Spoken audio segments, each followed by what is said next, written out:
नमस्कार। डॉक्टर उर्मिन ध्रुव की lifestyle disease prevention YouTube channel पे आज मैं डॉक्टर तितिक्षा ध्रुव आपका स्वागत करती हूँ।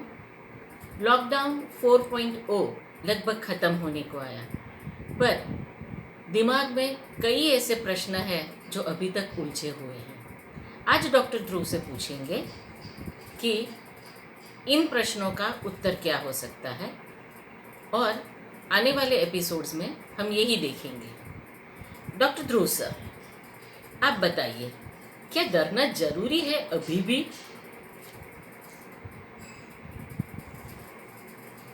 बिल्कुल ज़रूरी नहीं है। डरना न पहले ज़रूरी था, न आज ज़रूरी है, न भविष्य में होगा। न 2019 में ज़रूरी था, न 2020 में ज़रूरी है, न 2021 में ज़रूरी होगा। हाँ, ज़रूरी ये है कि हम संभलें, औरों को संभालें और सुरक्षित रहें। लॉकडाउन जैसे ही खुलने की शुरुआत हुई है, वैसे लोगों के दिमाग में एक ऐसी प्रक्रिया आने लगी है कि बस अब सब कुछ खत्म हो गया, बाहर निकले, कोरोना चला गया और let us be back to the normal lifestyle. ये गलत है। नॉर्मल लाइफस्टाइल पे हमें नहीं जाना है, हमें बहुत संभल के पाँव रखना है। तो डरना जरूरी नहीं है, पर संभलना बहुत बहुत ज़रूरी है। जी सर, तो इसका मतलब है आप कहना चाहते हैं कि प्रिकॉशंस लेने हैं। तो बताएंगे कौन से प्रिकॉशंस लें, क्योंकि अभी हम वर्क प्लेस पे तो जाने ही लगे हैं। जी, 3 इम्पोर्टेंट प्रिकॉशंस हमने पहले भी बताए हैं और आज भी बता रहे हैं और बार बार बताते रहेंगे, क्योंकि कोरोना के सामने लड़ने के लिए 3 ही चीज़ें काम लगती है। बट अनफॉर्चुनेटली ज़्यादातर लोग घर के बाहर निकलते ही इन 3 चीज़ों को ही भूल जाते हैं। Soap and sanitiser number 1, mask number 2 and तीसरा सेफ डिस्टेंस, यानी कि 6 फीट की दूरी। ये 3 चीज़ के अलावा लोग सब कुछ कर रहे हैं, पर ये 3 चीज़ को पता नहीं क्यों लोग भूल जा रहे हैं। तो घर से बाहर निकलते वक्त याद रखें, अपना मोबाइल फुल्ली चार्ज है, नंबर 1, अपने पास मास्क है, नंबर 2, और वो घर से निकलते ही पहन ले। कार में जाके बैठने के बाद मास्क पहनने का मतलब नहीं है, क्योंकि बाय दैट टाइम आपने कई जगह पर छू लिया है और उसके बाद में आप मास्क को छू रहे हैं। तो सबसे पहली चीज़ अपने नाक, आँख और होठ की त्वचा को सुरक्षित करना है। इसलिए घर से बाहर निकलते ही हाथ साबुन से धोकर इमीडिएटली मास्क पहनने के बाद ही घर से बाहर निकले। सैनिटाइज़र से हाथ धो डालें और दिमाग में एक ही घंटी बजती रहनी चाहिए, 6 फुट का डिस्टेंस, 6 फुट का डिस्टेंस, 6 फुट का डिस्टेंस। घर से बाहर निकलते वक्त मोबाइल, मास्क, सैनिटाइज़र की बोतल, हो सके तो पेपर सोप, ये चीज़ें बिल्कुल साथ में रखें। ठीक बात है सर। सर, हमने ये भी देखा है कि ग्लव्स पहनते हैं लोग। क्या ग्लव्स पहनना जरूरी है? मास्क और ग्लव्स अगर ठीक तरह से इस्तेमाल नहीं किए गए तो नुकसान ज़्यादा करते हैं, फ़ायदा कम करते हैं। जैसे मास्क की बाहरी सतह पे छूना नहीं है, वैसे ग्लव की बाहरी सतह पे भी छूना नहीं है। ग्लव का उपयोग ज़्यादातर डॉक्टर्स करते हैं, और वो इसलिए करते हैं कि वो अपना संक्रमण किसी को न दे और किसी का संक्रमण अपने पास न रखे। पर जब वे ग्लव इस्तेमाल करते हैं, हर पेशेंट के बाद ग्लव निकाल के हाथ साबुन से धो के नया ग्लव इस्तेमाल करते हैं। तो ग्लव कॉमन पब्लिक, एवरेज आदमी के लिए नहीं है।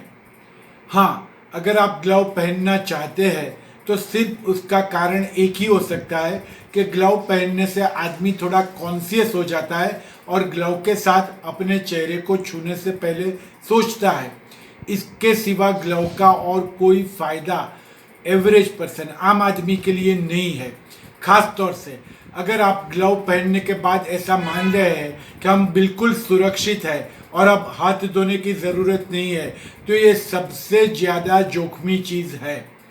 डिलीवरी बॉयज़, वेंडर्स जो सब्जी बेच रहे हैं या काउंटर पे खड़े हैं, या फिर आम आदमी बाहर निकलते वक्त ग्लव पहन लेता है और ऐसा मानने लगता है कि अब मैं सुरक्षित हूँ।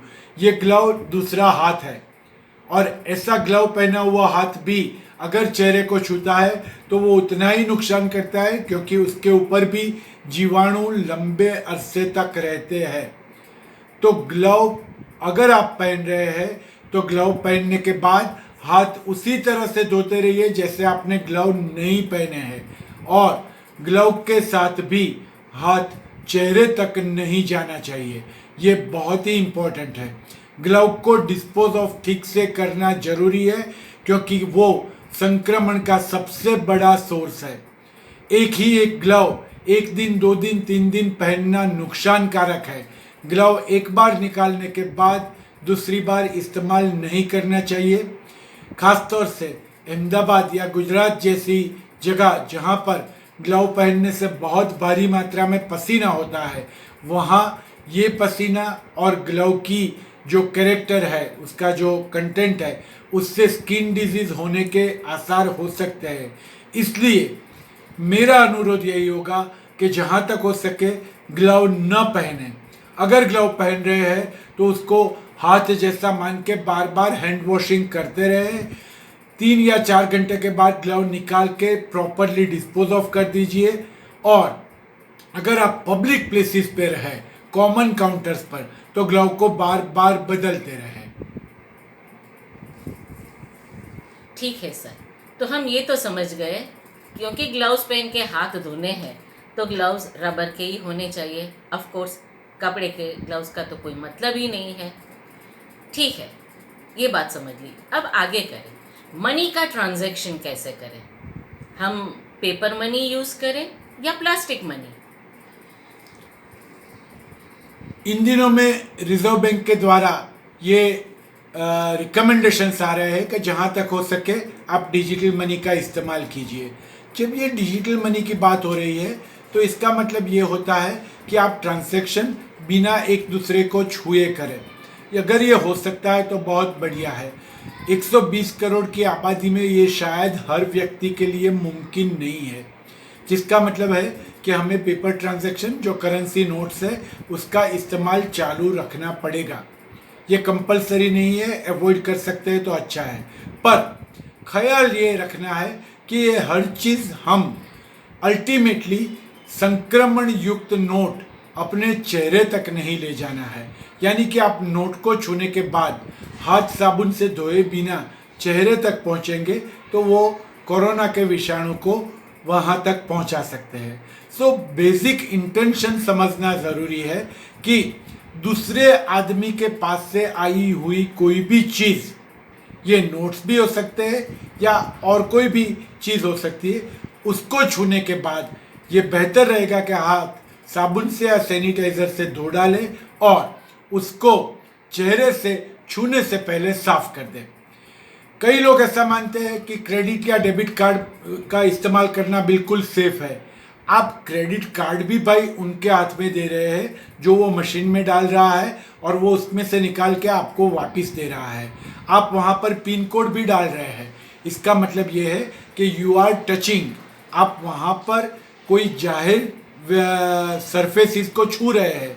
तो ये भी ज़रूरी है कि क्रेडिट कार्ड अगर किसी के हाथ में दिया है, डेबिट कार्ड किसी के हाथ में दिया है, जो कि देना पड़ता है, तो उसके बाद में भी आपको हाथ बिल्कुल वॉश करने हैं।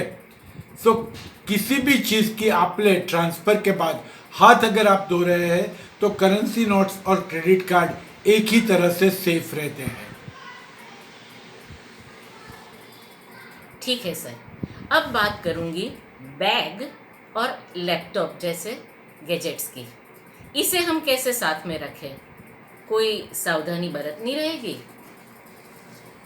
जहाँ तक हो सके हमेशा बाहर निकलते वक्त आप अपनी बैग लेके साथ रहिए। नंबर 1। स्लिंग बैग के द्वारा मोबाइल अपने जितना हो सके उतना करीब रखिए ताकि आराम से और जल्दी से आप जवाब दे पाए। पर मेरी सलाह यही रहेगी कि जहाँ तक हो सके शॉपिंग के वक्त किसी भी शॉप में, किसी भी इंस्टीट्यूट में, बैंक में, ऑफिस में, जहाँ आप सिर्फ थोड़ी देर के लिए विजिट कर रहे हैं वहाँ पर मोबाइल का इस्तेमाल ही ना करें, क्योंकि इससे आप वहाँ पर ज़्यादा देर रुकते हैं, ज़्यादा टाइम व्यतीत होता है और अनफॉर्चुनेटली हम सबको मोबाइल हाथ में लेके चलना शुरू कर देते हैं। इससे आप कई लोगों के नज़दीक पहुँच जाते हैं। तो जहाँ तक हो सके मोबाइल का इस्तेमाल जहाँ पर आप छोटे टाइम के लिए रुक रहे हैं वहाँ ना करें, और अगर करना है तो एक जगह पर स्टेडी होके कीजिए। जो आदमी मोबाइल लेके घूम रहा है उससे बहुत ही दूर रहिए, ये इम्पोर्टेंट थिंग है। शॉपिंग बैग आपकी अपनी रखिए, बाहर निकलते वक्त ख्याल रखिए कि कम से कम आपके पास 1 या 2 शॉपिंग बैग है, और प्रिफरेबली प्लास्टिक के बदले क्लॉथ की है ताकि आप उसे घर पे आके वॉशिंग मशीन में वॉश कर पाए। जहाँ तक हो सके दुकान की या बाहर की कोई भी जो बैग है उसे घर पे लाने की कोशिश मत कीजिए। अगर आपने वहीं से कोई बैग लिया है तो सबसे पहली चीज़, घर पे आने से बाहर एक बकेट रखिए जिसमें सारी चीज़ें निकाल दीजिए और उस बैग को बाहर ही डिस्पोज ऑफ कर लीजिए। इसका मतलब ये हुआ कि घर से बाहर निकलते वक्त आपको सैनिटाइज़र, सोप, मास्क, मोबाइल, इनके साथ एक बैग भी याद रखनी है, और बाहर, घर के बाहर एक बकेट छोड़ के जाना है, ये भी याद रखना है। Thank you sir. बाकी की बात अब नेक्स्ट वीडियो में करेंगे। धन्यवाद। धन्यवाद।